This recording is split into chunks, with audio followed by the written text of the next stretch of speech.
Patuloy na biniberipika ng NDRRMC ang higit 50 na naitalang nasawital sa pananalasa ng Bagyong Tino sa Visayas.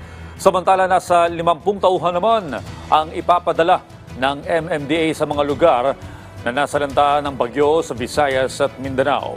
Si J. Mark Tagala sa detalye. J. Mark?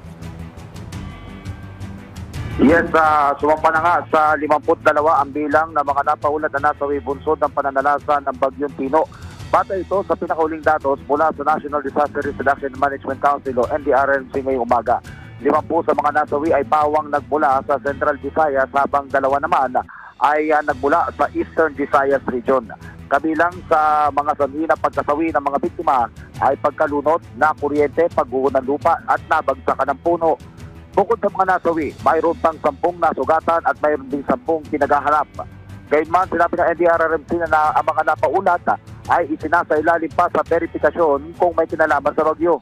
Bagaman sa pinakamaraming casualties na naitala sa Region 7 dahil sa bagyo, pinakamarami naman na naapektuhan sa Region 8. Sa kabuuan, sa 203,575 pamilya o katumbas ng 708,500 at 49 na individual ang apektado ng kalamidad. Posible pang umakyat ang bilang na ito na partikular na mga casualties habang patuloy na pumapasok ang mga datos lalo na sa mga iba pang lalawigan na hinagupit din ng Bagyong Tino. Samantala, sinabi naman ni MMDA Chairman Tony Donates na magpapadala sila ng 2 hanggang 3 team para tumulong sa sinasagawang operasyon sa lalawigan ng Cebu at iba pang mga lugar na tinamaan ng Bagyong Tino sa Visayas at Mindanao.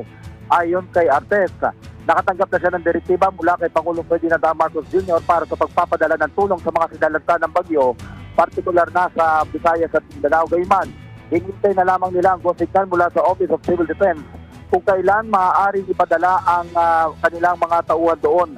Nabatid na bukod sa mga tauhan, ay may dala-dala rin mga kagamitan ang MMDA para makatulong sa isinasagawang operasyon sa mga lugar na apektado ng sakuna. Para sa Integrated State Media, J. Mark Tagala ng Radyo Pilipinas, Radyo Publiko. Maraming salamat, J. Mark Tagala ng Radyo Pilipinas.